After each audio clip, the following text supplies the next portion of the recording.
আসসালামু আলাইকুম দর্শক। পৃথিবীর সব প্রাণী মায়ের দুগ্ধ না খাইলে বাঁচানো যায় না।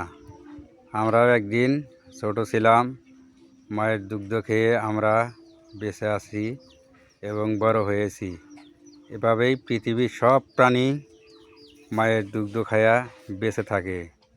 আর কিছু কিছু মা আছে সন্তান ডেলিভারির পরে তোলা খিলায়, বিভিন্ন প্রোডাক্ট নামছে, সেগুলা খিলাইয়া বাচ্চাগুলার পুষ্টি থেকে বিরত রাখে। কারণ কিছুদিন পর পরই অসুস্থ হয়, ঠান্ডা লাগে, এই হয় সেই হয়, ডাক্তারের পিছনেই দৌড়াইতে থাকতে হয়।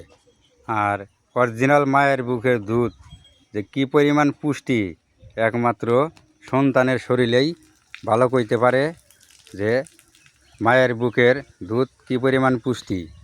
আর আমরা কিছু কিছু মানুষ আছি, সেই মানুষগুলা মায়ের বুকের দুধ থেকে সন্তানদেরকে বিরত রাখি।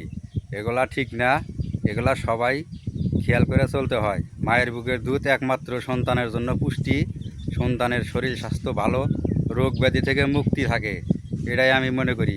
আপনারা কি মনে করেন? আপনারা কমেন্টে একটু জানাবেন। সবাইকে অনেক অনেক ধন্যবাদ।